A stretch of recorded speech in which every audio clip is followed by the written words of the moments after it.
emergency for the first time in about This is Jim, and Receiving this message. We are Ken Jennings and John Roderick. We speak to you from our present, which we can only assume is your distant past, the turbulent time that was the early 21st century. Fearing the great cataclysm that will surely befall our civilization, we began this monumental reference of strange and obscure human knowledge. These recordings represent our attempt to compile and preserve wonders and esoterica that would otherwise be lost. So whether you're listening from an advanced civilization or have just reinvented the technology to decrypt our transmissions, this is our legacy to you. This is our time capsule. This is the Omnibus.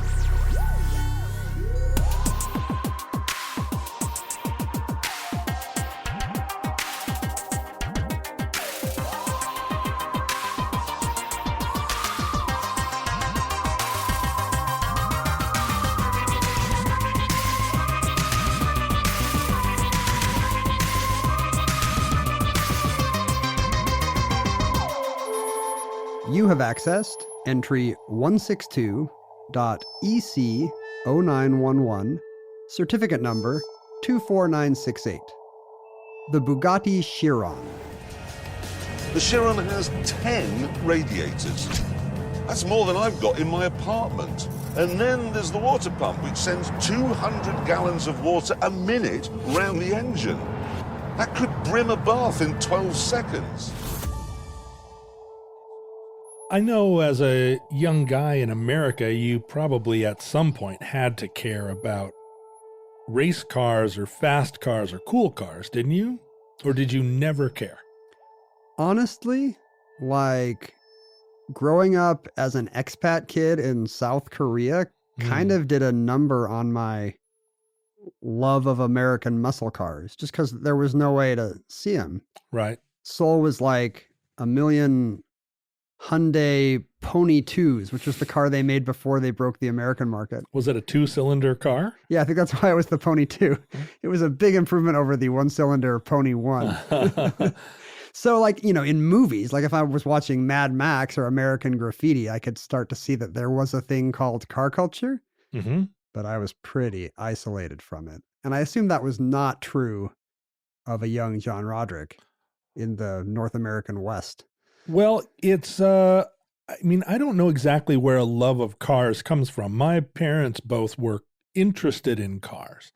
They weren't car collectors. They didn't have cool cars necessarily, but my mom talked about cars. My dad talked about cars. They could identify any car on the road by brand and model.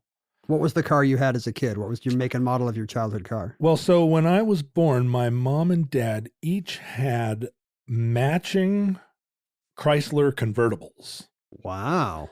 And this was in the 60s. Did they win them on a game show? No, I think my mom got one and my dad liked it so much he got a matching one. But my mom always, my entire life spoke with pride that her Chrysler was, I guess they were Plymouths. I guess they were Plymouth Furies.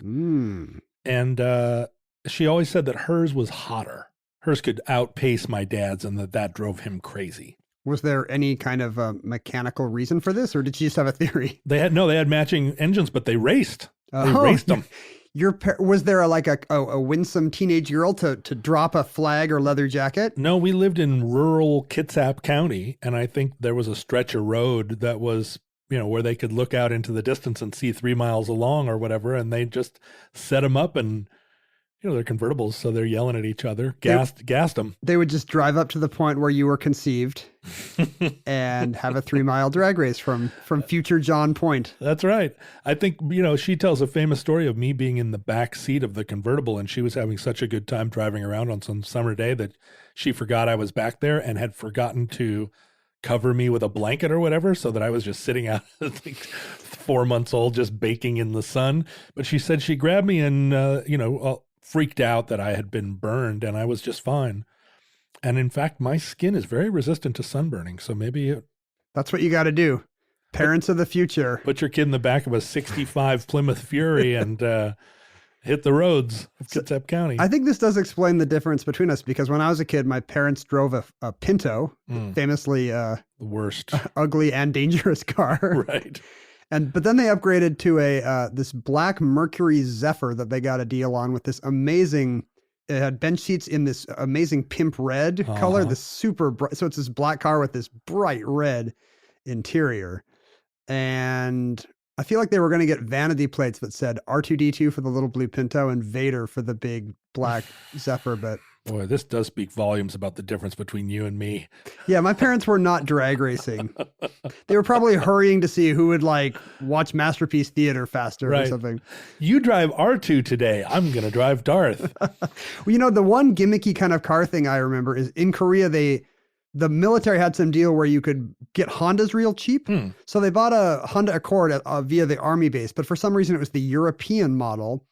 So for one thing is that the window buttons would say fermé and ouvert instead of open and closed. Excellent. And the only other thing I remember is it had, I'm sure E and F were wrong on the gas tank too. I'm sure it was whatever the French letters for that are, but also it had windshield wipers on the headlights. And that was something that we kind of fetishized, hey, we've got this sweet car. It was an Accord. It was like an 86 Accord or something. But it had windshield wipers on the headlights. Because you got to have that. That's cool. I don't know what is that actually for? What kind of opaque stuff will get on your headlights? I guess mud and if you're snow out drag racing in Kitsap. I mean, I think, growing up in Alaska, the whole front of your car would get caked with muddy, frozen snow garbage in the spring. Yeah, this was for some Scandinavian and German markets, right. some part of where the world they speak French, full of snow. Yeah, why? Fermé, Slav. Wait, how does that work with European models? Do they have to make a different one for every language, or if you're in France, do you just live with a? I think English or German. I think that's what's behind the sort of standardization of the symbology of cars. If you buy a Volkswagen, for instance, there are no words. It's just, here's a picture of a window with the defrost symbol. It's all done by color and graphic rather than words. We're regressing as a culture. We had hieroglyphics where you would see a guy sitting down on a toilet. Right. And then we invented the words guy and toilet. But then thousands of years later, we're just back to a little glyph of a guy sitting down on a toilet. Well, it's because no one adopted Esperanto, which they should have done. We could have had all Esperanto automobiles. We'll talk about Esperanto, I'm sure, at some time in the future. We'll talk in Esperanto sometime in the future. Well done. But before then, we will do an entry about it.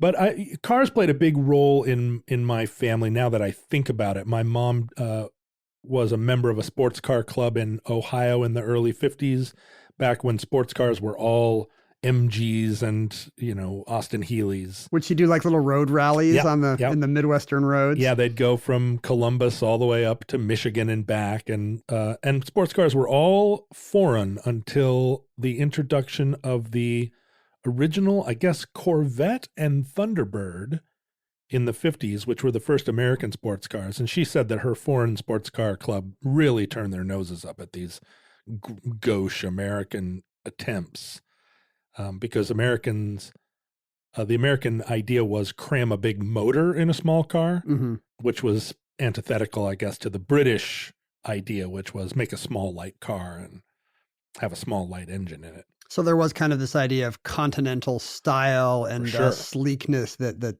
Detroit couldn't match. Yeah, the difference, just like with fashion, I guess. Sure. The difference in their genes, in their whole concept between European and American sports cars was radically different. And they were in competition with each other for decades. The American car companies tried desperately to build cars that would compete with European cars in European car racing circuits. Here in America, NASCAR is our big car racing game, and it's just a giant oval where cars just continually turn to the left. And the drivers turn to the right, politically. That's right. And their fans do too. But we don't care about Formula One. No, we never do turns. It's just it's a long straightaways and then a big left-hand turn on both ends of the track. Whereas Formula One and European style racing of all different styles is a track that runs around and makes turns to the left and right. And who would prefer a big oval in the middle of Gatlinburg, Tennessee or whatever to driving through Monte Carlo or, it just seems so much more romantic, the European idea of racing. Well, they have different origins, and American car racing has its origin story in bootlegging, where bootleggers would outrun the revenuers by taking sleeper cars, which just looked like normal, regular sedans, and they would cram huge cop motors in them and juice up the brakes and make them early performance cars. And they would outrun the cops just through brute force and knowledge of the back roads. So the early stock car races were these, it's called stock car. They would just take cars off the showroom floor, jam them up with a bunch of hot rodding, and then just take them out and try and beat each other. Brute speed. But is there any logistical reason you couldn't have a speed NASCAR style race on a course, on a track? No, they should have done it, right? Because it's much more akin to bootlegging. Right, like dun, dun, dun, dun, dun, dun, dun, dun. The problem with it is that American car suspension technology was, if you put a huge motor in it, you're basically hurtling rather than doing any kind of finesse driving. And so it was, if you tried to take say for instance, a 64 Chevy with a huge a V8 in the front and turn it, take it through twisty, hilly roads, you're going to go off in the ditch because the steering and the suspension couldn't handle it. And it's the difference why European cars use smaller motors and were lighter and were lower to the ground and were built for turning as much as anything. I guess the oval track makes it gladiatorial. Right. It's like we were coming to watch the Roman chariot race in the Colosseum. It's more of a Ben-Hur kind of, are you not entertained vibe. Right. You hit a top speed. And then, a big part of the thrill of NASCAR is just waiting for them to crash. And they're big fiery crashes because in European racing, they slow down to get around those corners. It's as much I guess I won't say more skillful because I think NASCAR drivers are also skillful, but it just uses different muscles and different parts of the brain. So American cars couldn't really compete against European cars. And it became a real bone of contention for the Ford Motor Company, who really wanted to prove, because Ford had a big European car manufacturing arm. The Ford company was also making cars in Europe. And it was a point of pride for car makers. And Ferrari was consistently winning Le Mans, the long distance endurance car races, right. And American cars just couldn't break in. And so Ford ended up designing this car, the GT40, which is even to this day a very beautiful car. And they poured money into it. They just beat their heads against the wall trying to beat Ferrari, and Ferrari just year after year kept schooling them. And finally, the GT40 kind of legendarily beat Ferrari, and it was a big moment in the 1960s. And it was, I don't know why there isn't a feature film starring Tom Cruise about that competition, because it was extremely glamorous. This was the age when everyone had amazingly cool sunglasses on all the time, and their suits were really tailored, and the cars are so beautiful. It's very cinematic, this competition.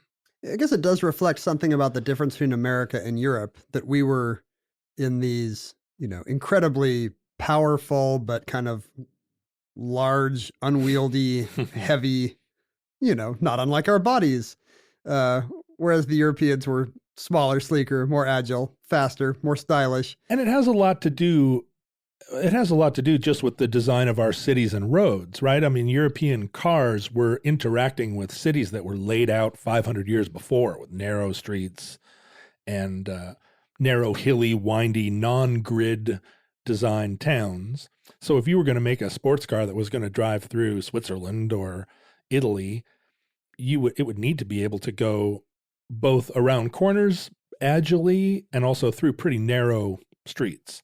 Whereas America was the wide boulevards of Indianapolis that we keep romancing about. Those cities were laid out already with the idea of horse-drawn carriages, and ultimately, cities like Spokane, Washington, and I think this is true in Utah too, where the actual city was platted with the requirement that you be able to turn a team of horses around in mid-block. That's why downtown Salt Lake still has these big, wide streets, big, huge blocks. If somebody at your hotel in Salt Lake says, yeah, the restaurant's just a block away, you're still going to be walking. Right, it's a half a 15 mile. minutes, yeah. Well, and in Spokane, I mean, you could drive, I think, you could drive just down a neighborhood street 6 cars abreast or more. Whereas you do not want to take an American SUV or something onto the cobblestones of Trastevere in Rome. No, if you're driving a 1969 Cadillac Eldorado to Mont Saint Michel, I think you're going to have to park it at the lower lot. And so they're design philosophies that go back to the very beginning. And I think Americans were not super interested in European sports cars until the 60s and these glamorous Ferraris. And, the Shelby Cobra, the famous American hot rod, where the Shelby company, in cooperation with Ford, took a British car. The AC Ace was a little light, small-engined, little, 6-cylinder British kind of wend around on a Saturday kind of British sports car. And a guy in California by the name of Shelby took it and put a giant Ford V8 in it and turned it into, I think, what is widely regarded as an incredibly fast, brutal, and vicious, dangerous, ultimately super now collectible car. The teen killer. The Shelby Cobra. His name was Carroll Shelby, and he also customized Mustangs. He's still pretty widely renowned in the sports car world, American sports cars. Was a lot of this kind of the James Bond influence, where the default cool thing of the 60s was I just think of the beginning of The Prisoner, where he's driving this little tiny sports car through London. It looks like he's about 18 inches above the ground in this thing. Yeah, and this was an era where design really mattered. I mean, these cars, which are now regarded as the most beautiful cars in history, they were changing the designs every year or every other year.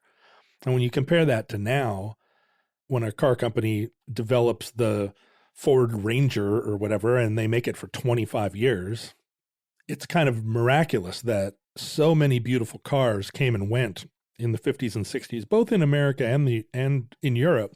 And then we just decided, nope. Yeah, we just figured out we could just keep making this car over and over for 20 years and people keep buying it. It's like the Pinewood Derby. You're like, wait a second, that little triangle car won again. I didn't have to do all this shaping. Yeah, right. You just cut the block in half. It just look like cheese. Why didn't anybody tell me? It's very much, I think, it's the mass production model and the understanding that, the Ford Taurus keeps selling. People don't really care. And part of that is after the energy crisis, cars became much more utilitarian. They weren't exciting anymore because they didn't perform very well. A lot of the energy crisis restrictions on cars, Europe didn't have those. And so in order to import cars from Europe, they had to jury-rig these extra bumpers and limitations on their performance in order to meet American requirements. And that also began a kind of period. The 1970s were a period where European cars demonstrably performed better than American cars, which were choked by environmental and safety regulations. Boo. Boo, oh. Environmental regulations. But also Put your baby in the back seat. It'll be fine. Cover them with a blanket or don't. But also American car manufacturing quality was declining precipitously. Everyone agreed that those were years where American cars weren't very well made. And European cars were very well made, especially German cars. British cars famously had bad electrical systems and in the 70s became pretty shoddy themselves. But German cars had a kind of, I guess, stereotypical precision and Prussian, Teutonic strictness. And a lot of the German car companies are located in southern Germany, Bavaria, and really? Yeah. It's true. You think those guys would be just screw ups at the beer garden? Sure, a little bit drunker than your northern Germans, but they like to go fast. They're Sergeant Schultz's, not Colonel Klink's. Who do you want making your car, a Schultz or a Klink? But they are still Germans, so they really are precise. And that's an era we haven't really got out of. I think of many, many millions of people, your average customer, just thinking about cars in a utilitarian way. Maybe just because it's just such a part of the fabric of life now. It almost seems old-timey to fetishize a car. It'd be like fetishizing your blender or something. It is strange. And in fact, the hot rod cars that are made by American manufacturers now, a lot of them are throwbacks, design-wise, style-wise. The new Mustang, the new Dodge Charger and Challenger, their design influence is really taken from the cars of the 1960s. They almost look like tributes. And those cars are still muscle cars. They're built around the idea that you put a big motor in and that propels the car down the road, as opposed to a Porsche, which is still relatively light and built to handle rather than just to power. Now, all the cars that are made now are very different than the cars of the 60s and 70s. They all use tremendous new technologies, electronics and braking systems that do a lot of the work, four-wheel drive traction systems where each wheel is independently sensing whether or not it's getting traction. I mean, the more cars do for you, the less skilled the driver is, and that's why we care less about handling, I guess. You know, nobody wants to buy stick anymore. Well, some people do. My daughter's mother really won't drive a car without a stick shift. Well, I assume that's what we're going to talk about today is the vanishingly small population of people that still wants a sports car, a performance car. Well, now something happened in Europe right around this same period, which was, and I'm talking about the mid to late 60s, which was the consumer supercar. People loved these racing Ferraris so much. They wanted to drive them themselves. They wanted to have them on the streets. And Ferrari started to make cars for mass consumption. And car companies like Lamborghini and Porsche were venturing into this realm of cars that could go really fast, but really fast using a kind of European philosophy. It was brute strength, but also sleek design and great handling. It wasn't just a case of like beat everybody into the ground, but and there's no reason as a lifestyle factor, there's no reason you would have to go that fast as a race car driver. It really is more of a statement, I guess. It's a statement. I can if I want to. But in the German Autobahn system, there is officially no speed limit, or wasn't for a long time. And so if you were a skilled driver, you could legitimately travel the roads at 160 miles an hour. And it's a form of European machismo that's different from the American style of roll up your sleeves and be out in your front yard working on your Dodge Charger. It's much more precise and in a way hand built. The Ferraris and Lamborghinis still, were made in small shops in small numbers, and a lot of those pieces were hand filed. An elderly Italian man with a mustache and a hammer or something. Right. And that is a legacy of European car making back to the early days, which brings us to the Bugatti marque. The Bugatti company was... Who was Bugatti? Bugatti was the brainchild of a man named Ettore Bugatti, who was an Italian, but who started his car company in what at the time was a German town, but it was in the Alsace region of what is now France. It's an Italian working in France, which is now Germany. No, an Italian that built a car company in what was then Germany. Oh, and is now France. Because the Alsace-Lorraine region of France was one that was contentiously passed between Germany and France. I feel like we talk about Alsace and Lorraine in the omnibus so much. Think of all the tension it's building in the future. When will they finally do the entry about Alsace and Lorraine? Well, and what's crazy, of course, is that in the future, Alsace-Lorraine could be Alsace-Loranistan. It could be racist. It's problematic. It could be part of Germany again. It could be part of France. Who knows how it's going to end up. Bugatti had to overcome a less sexy name than a lot of European marques. His name's not Ferrari. To our ears, it sounds kind of like Bug or Booger. But interesting.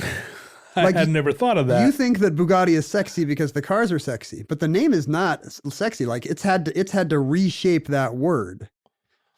Although, I mean, from a European standpoint, Bugatti may be one of the most beautiful names anyone has heard. Like if Boog Powell went to Europe, like to them, that's like the most mellifluous thing. It's like Sophia Loren.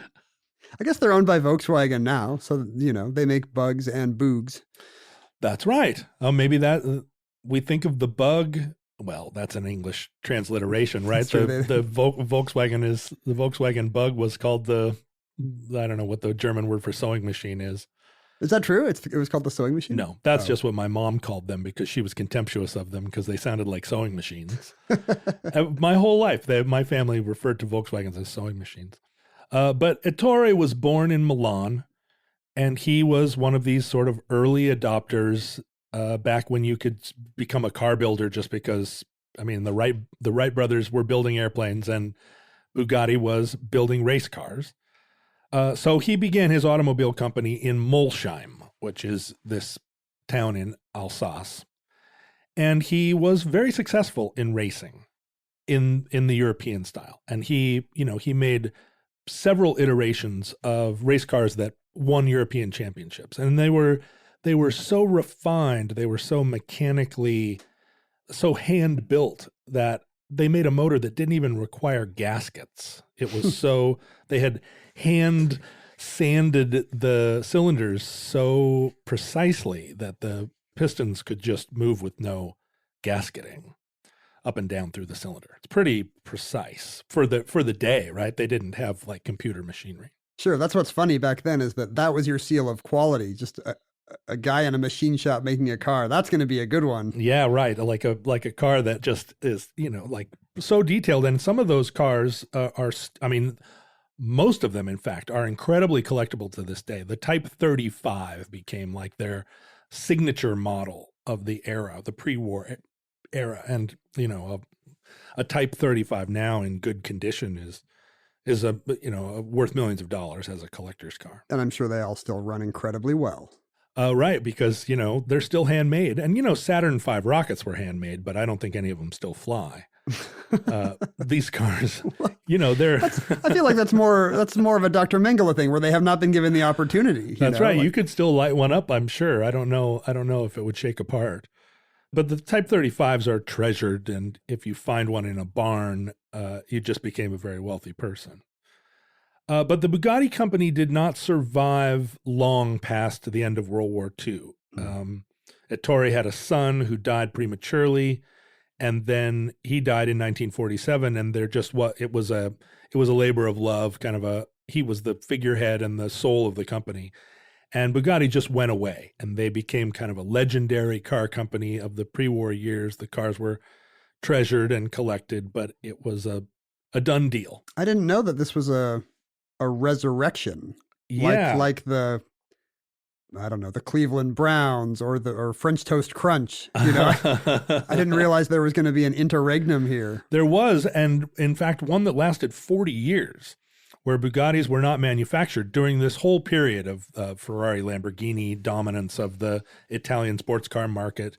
And go ahead. It sounds like there's not much connection between the where they're trading on the goodwill of the name. In 40 years, there's not going to be any kind of institutional memory or, mechanical legacy, right? Well, no mechanical legacy, although there is a strange connection, and I'll get to it in a second. But in 1987, a man named Romano Artioli, who was an Italian businessman who was like a Ferrari dealer. He was a big, I guess he had the largest Ferrari dealership in Italy at the time, and was kind of one of these like Richard Branson types, hot rodder. Nobody can see it, but you've got your index fingers out and you're kind of... I'm making finger guns, which is the international symbol for like wheeler dealer. Italian wheeler dealer, always doing the finger guns. He found the owners of the Bugatti name, which presumably was still held by someone from the family or some sort of intestate group of shareholders. I hope it's some louche playboy type. I don't think so. He had to sober up some kid by tossing water on him and getting him to sign something. Maybe so.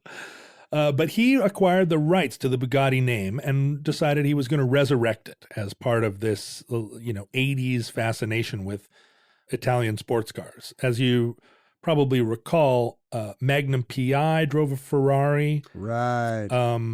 The Miami Vice guys had a sort of famous reproduction of a Italian sports car. It was very popular of the moment. And the Lamborghini Countach was on the wall of every single college kid in America. Right. Lots of talk in my elementary school about, Ferrari versus Porsche. And you were supposed to have an opinion and posters. And I'm sure I was the kid being like, oh, yeah, me too. Totally. The Ferrari. The 2-cylinder pony is my contribution.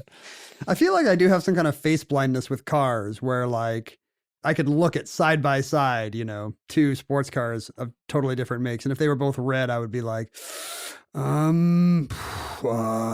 You'd be confused. Yeah, I just don't have a memory for the, maybe I don't know what the design factors are, so I don't know what I'm looking at. It's like listening to classical music.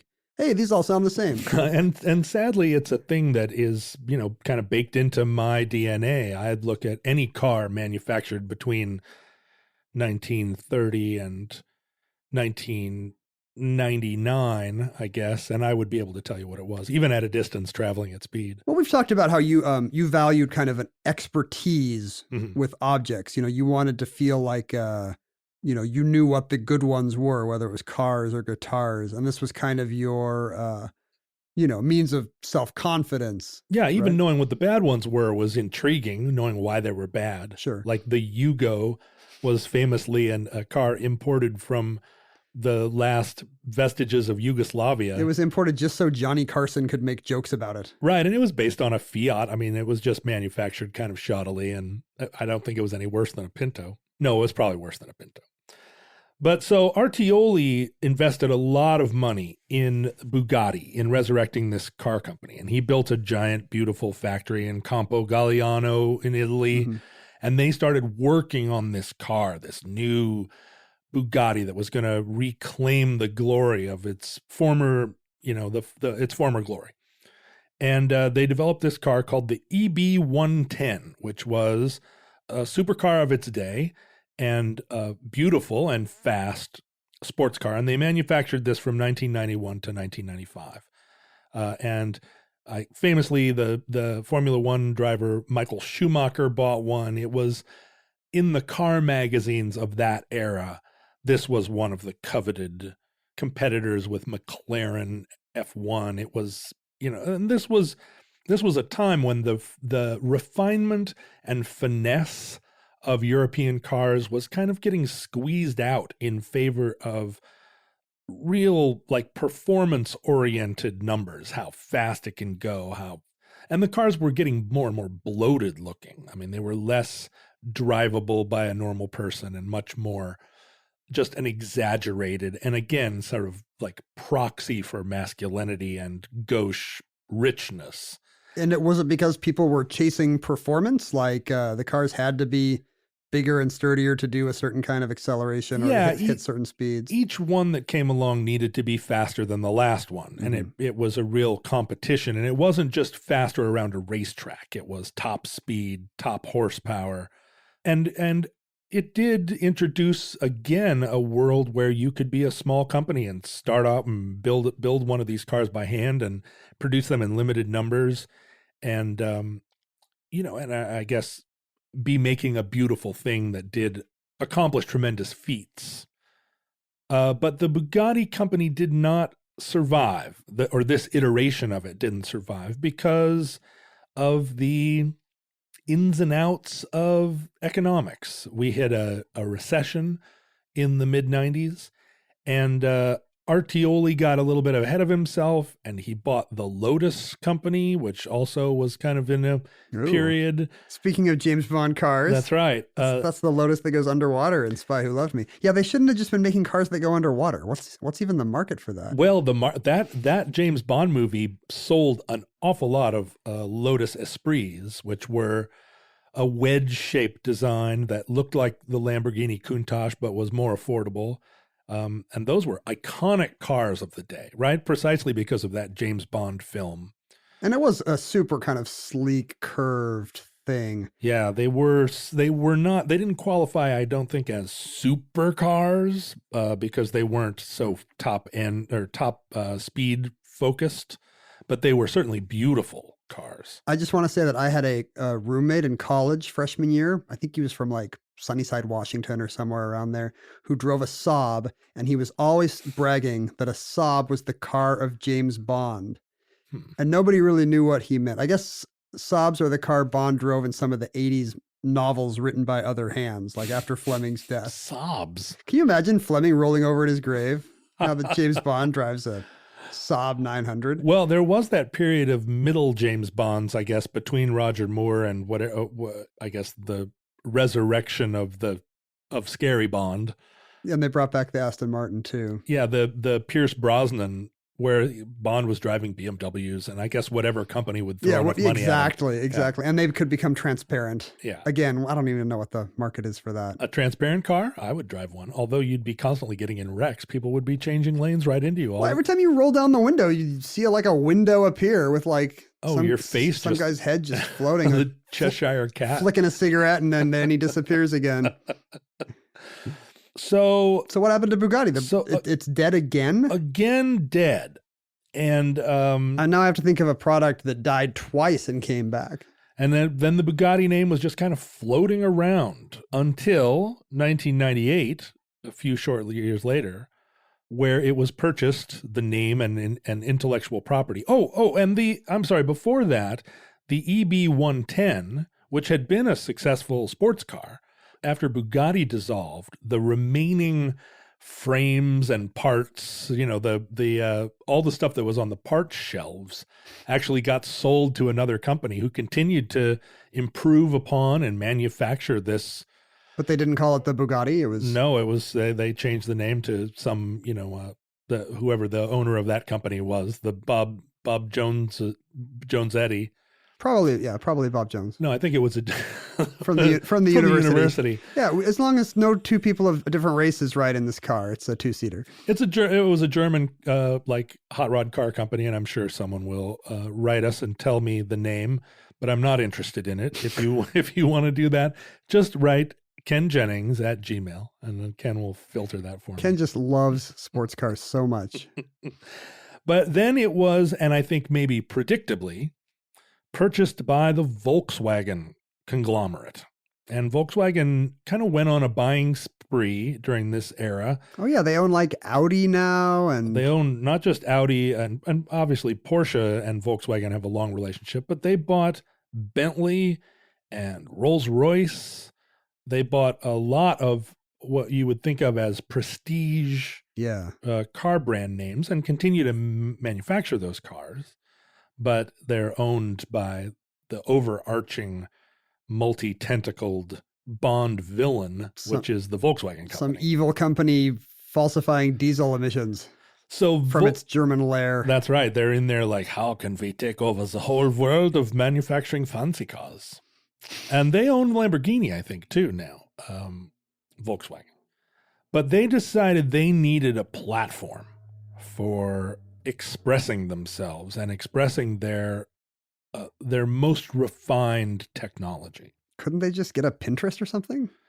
Well, I'm sure they do have multiple Pinterests. If you go online and Google Pinterest, Volkswagen, you'll certainly find them. But you're going to tell me these guys wanted to stimulate their creativity by rebooting Bugatti. By rebooting Bugatti as a showcase for peak auto technology. And I mean, this is the crowd that really looks down on American car manufacturers as just apes, just big apes putting 5-liter V8s, which are now 50-year-old, 60-year-old technology. We're still just sort of tweaking them and cramming them into the front end of Mustangs. And people keep buying them here because we have big, wide highways. And I think if you join the United States Army, you are given a Mustang. Yeah, I think the Camaro you always wanted, they will just pull it right up the second you sign. It appears. Well, in fact, if you are in the military, you can get 0 percent loans to buy Camaros and Mustangs. It's absolutely a relationship that banks and car dealers have with newly minted enlisted people. With the children of the working poor. What a great system. Yeah, it is. If you and if you do go to any of these joint bases around the company, you will see so many new cars because, service people have guaranteed income for the length of their service. Exactly the length of a car loan. And so the car loan people just know, they just know exactly how to pencil it out. But they don't have windshield wipers on the headlights. So no, they don't. What's even the point? And if you are a private in the U.S. Army, you cannot afford a Bugatti. So this company already owns all these luxury brands. And Volkswagen How do they distinguish, what's, Bugatti just has to be Bentley only more so, I guess. Well, and they are positioning all these cars for different buyers, right? Your Volkswagen buyer is a different person than your Audi buyer. And they share a lot of technologies with one another. They have the ability as a giant company to spend R&D dollars building these engines that then they can sort of modify and spread around their various brands.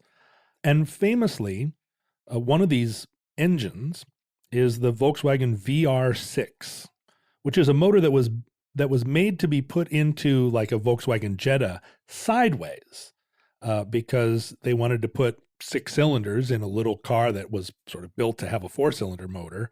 And they realized if they turned the motor sideways, they could fit a bigger displacement engine in these smaller cars. And if you think about a V8, it's shaped like a V. It has 4 cylinders on each side. Hence the name. And they come down to connect at the bottom of the V and turn a single crankshaft. Mm-hmm. But they require quite a bit of space if you put the V out at an angle where the motion of the pistons is going to be in balance with itself. And what Volkswagen figured out was a way to offset the cylinders so that they could be combined into a much smaller block that had a single cylinder head across the whole top, so that the radius of the cylinders kind of overlapped with one another, so that they weren't a big spread apart V with 2 whole like V-shaped blocks of iron. They were a single block, but the cylinders were like offset.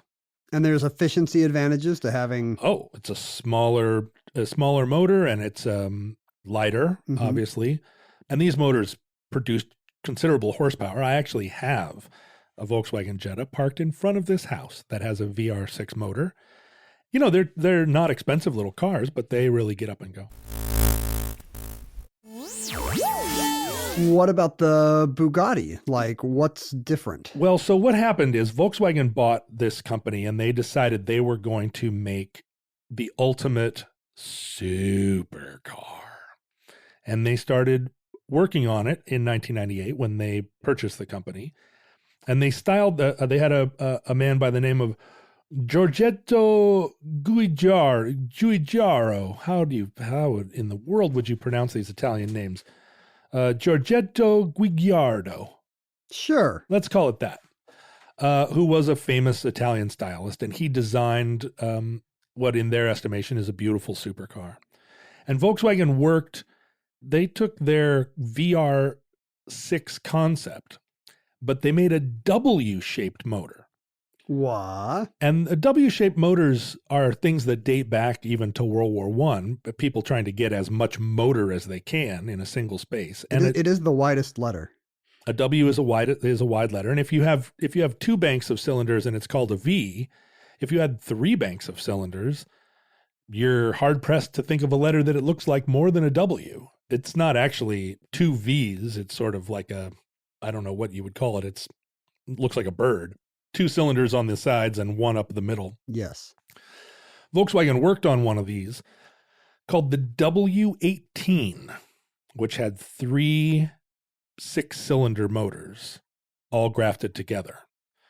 This was an enormous motor and a powerful one, but it couldn't, there wasn't a shifter in the world that could handle it, or it was some kind of, it ended up being impractical.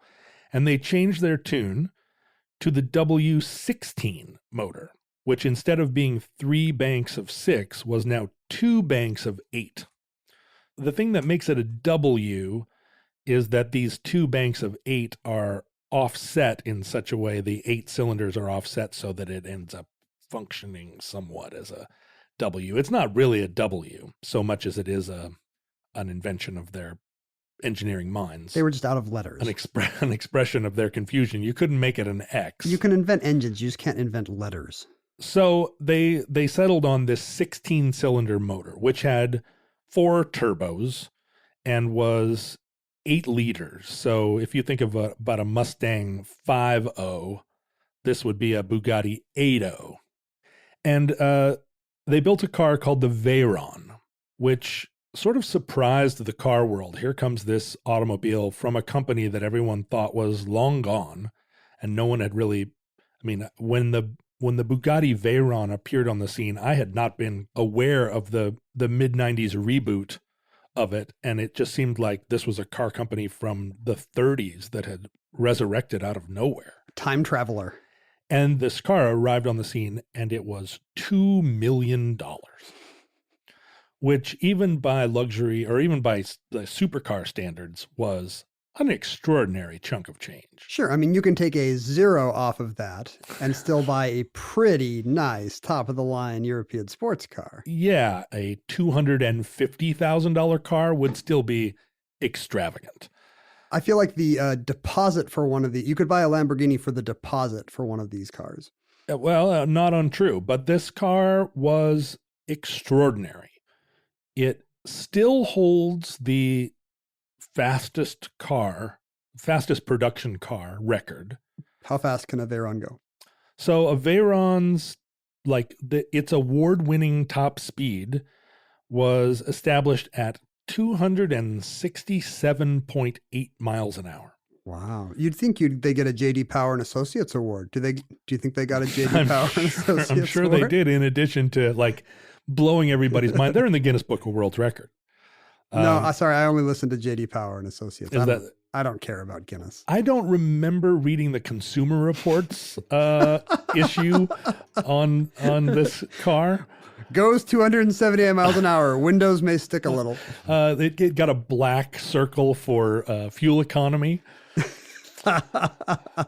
And this is this is obviously had been for a long time a point of pride in supercar manufacturers, this top speed. And once Veyron took it, and that happened in 2010, for 8 years it has reigned supreme. And they didn't make very many, right? No, I mean, they're obviously super expensive. How many people really can afford to buy these cars?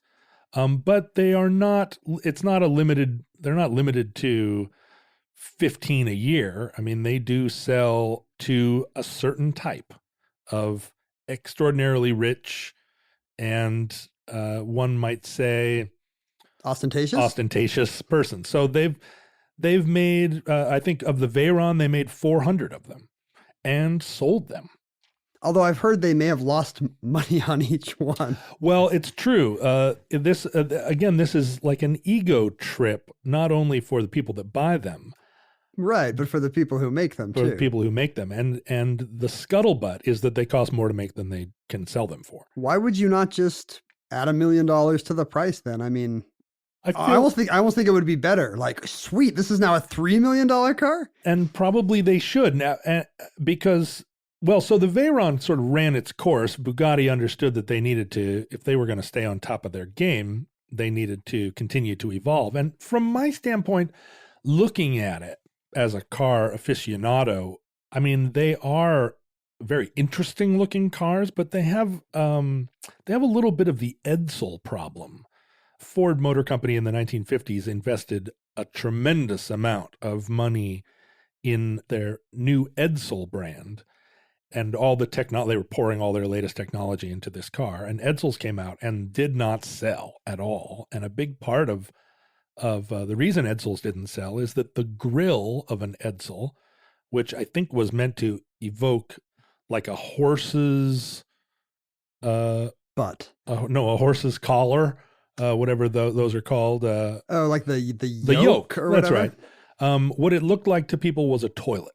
The grill of an Edsel looked like a toilet seat, and people didn't find it attractive. And so you say the Bugatti just looks like a really sleek bidet? It's a beautiful car and super sleek, but the grill, again, is a kind of bidet-shaped nose that that makes it very distinctive, but I find it's a little off-putting. It does seem to have the thing where it's got to have novelty above all. You know, somebody putting $2 million down for a car, it cannot be something that's vaguely, slightly distinguishable from a Lamborghini or a Porsche. No, you don't want it to look like a Toyota Supra. So you have to come up with some idea that is not just sleek and beautiful, but also a sleek and beautiful car in a way that no other car has ever decided to be sleek and beautiful, which is kind of a tall order. Yeah, and these things are easily copyable. I mean, there are a lot of Ford cars now that have a grille that's very similar to an Aston Martin, which there wasn't anything keeping Ford from doing it. But you would be a pretty weird car company if you put a toilet seat on the front of your car like Bugatti. And they've done a great job with it. I mean, it's very futuristic looking. But, you know, it's futuristic to us. Right. It's the way that, you know, when Tomorrowland opened, it was supposed to be the future of 1986.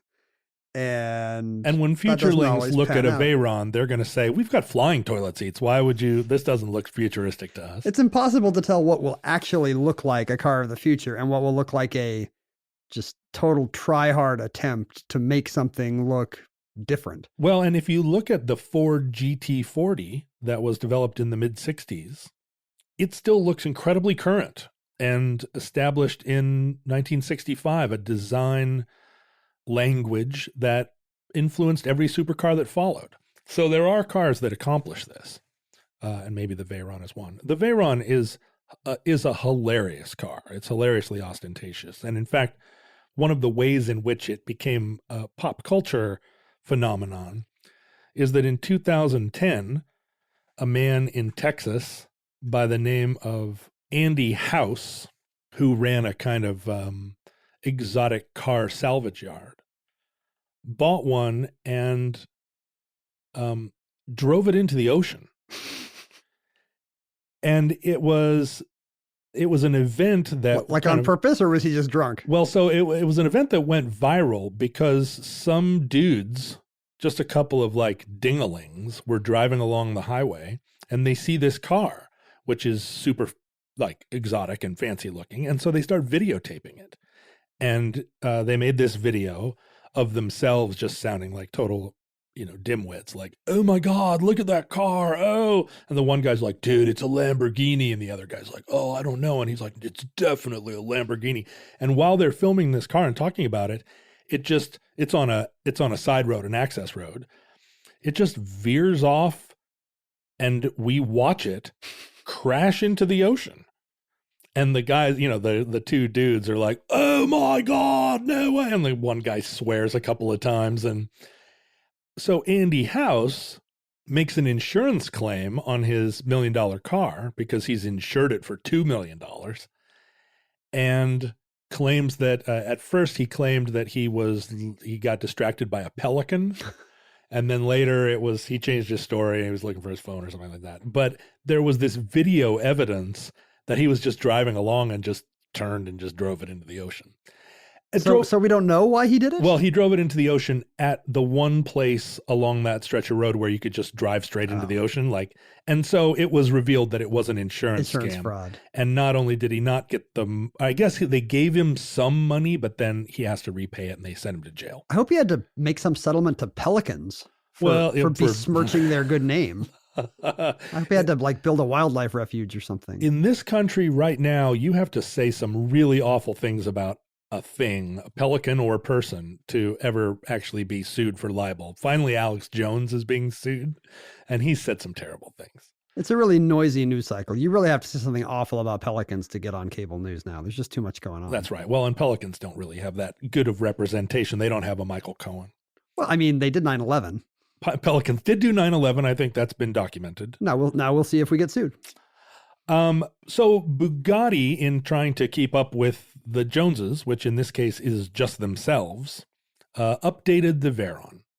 And that is where we come to the name of this episode. We finally did it. The Bugatti Chiron, or Chiron, or Chiron. I said like Gary Chiron? Chiron. Like Gary Chiron from the best lead singer of Van Halen? I think it's supposed to be like, if it was named for the centaur from Greek myth, it would be Chiron. The Chiron, but it is in fact named for a car racer, a race car driver who... it's named for a guy? It's named for a guy, just as the Veyron was named for a man who was one of the race car drivers of Bugatti in their classic era.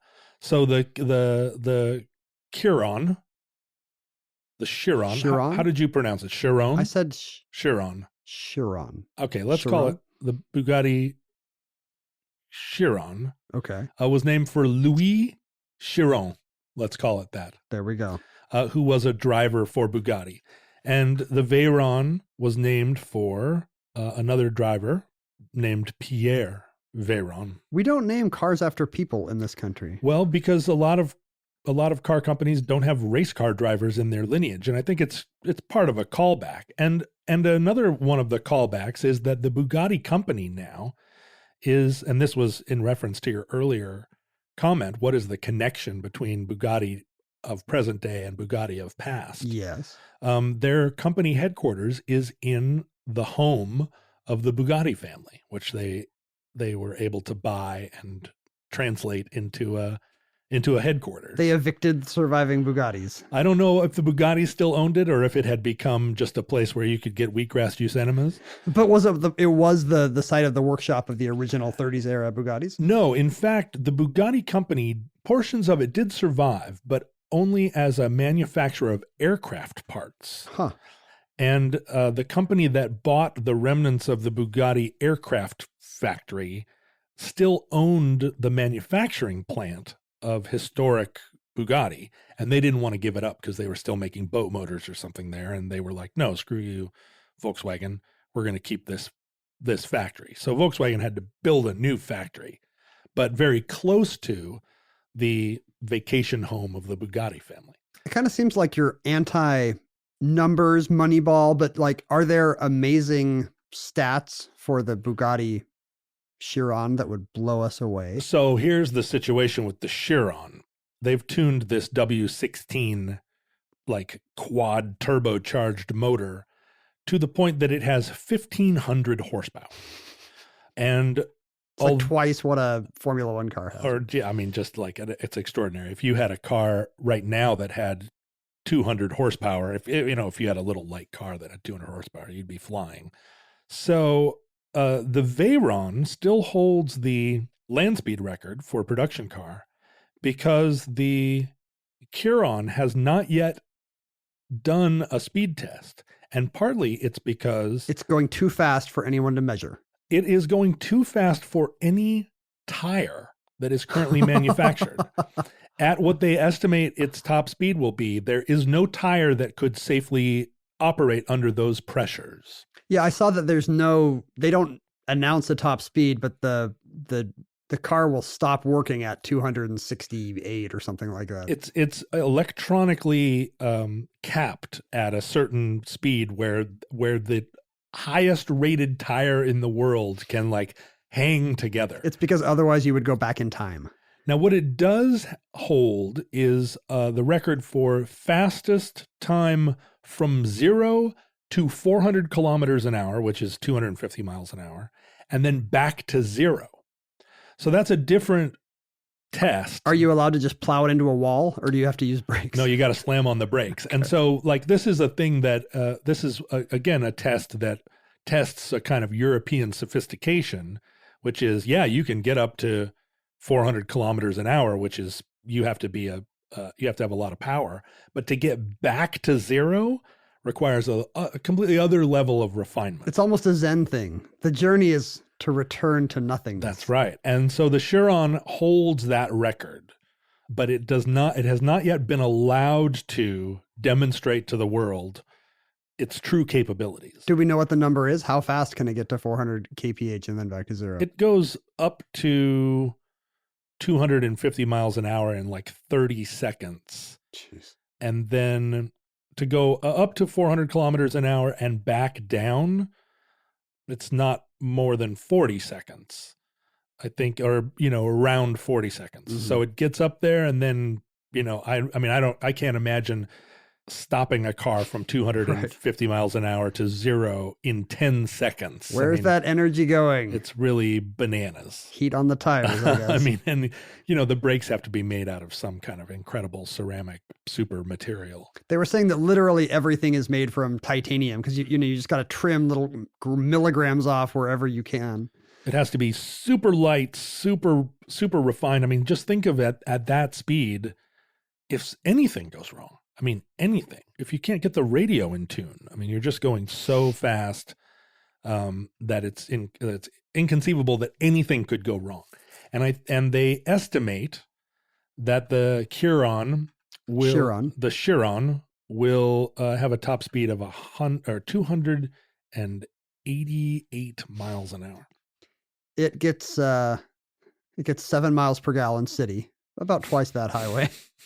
The thing I loved was it's got a 26-gallon tank and it can empty it in 460 seconds. Think about that. You can use all your gas in 7 minutes. You do have 16 cylinders. You have to be driving really fast and moving your seat up and back, though. And turn on the heat. Full blast. Electric windows up and down. Yeah, you have to do all the windows. You have to have the AC and the heat on. It's crazy. But still, 7.5 minutes. Yeah, well, and that, even if you're not driving it into the ocean, that's going to limit your range. And that concludes the Bugatti Chiron. Entry 162.EC0911, certificate number 24968, in the omnibus. Listeners, we certainly hope for your own good and protection that social media does not exist in your era. Oh, if we could wish one thing for you, it would be that. Not a $2 million sports car. No. The one boon we would grant. Not a giant popcorn bag full of human food. Because you can't buy happiness. You still, in your day, will not be able to buy happiness any more than you can do it now. The way to get to happiness is free, and it's just to cancel all your social media. Cancel your magazine subscriptions, hunker down. Consumer Reports. But we have not been able to do so. We are still products of our time. You can find at Omnibus Project on Twitter, Facebook, and Instagram. John is at John Roderick on Twitter and Instagram. I'm at Ken Jennings on Twitter. We were available to email. We're real men of the people. Just contact us at omnibusproject@howstuffworks.com, as many did in our era. Mm-hmm. There was a Facebook group called the Futurelings. Mm-hmm. People went to Facebook, typed in the word Futurelings for some reason, and if they spelled it correctly, they found this delightful forum, a community of like-minded men and women. In fact, you Futurelings may be the progeny of people who met in the Futurelings Facebook social group, because it's, as I understand it, increasingly a very hot dating site. It's basically a singles site at this point. It may be the reason you're listening to this program is that you are our legacy, our children, basically. Children of our children. We led to all the reproduction that made the future possible. People would listen to the podcast with a like-minded member of the opposite sex, if that was what they were into, and just let their imagination go. If it was an hour podcast, that's long enough. That's for plenty, most people. That's plenty of time. And in fact, from our vantage point, in your distant past or their ultimate future, we have no idea how long we'll continue to make this podcast. And in fact, this could be our final episode. We are chronologically ignorant. That's right. And we hope that day never comes. But if it does, this recording, like all our recordings, may be our final one. But if Providence allows, and we don't get so beaten down by social media that we just decide to give it all up and go live in Montana. Or drive into the sea. Drive into the sea for the insurance. We hope to be back with you soon for another entry in the Omnibus.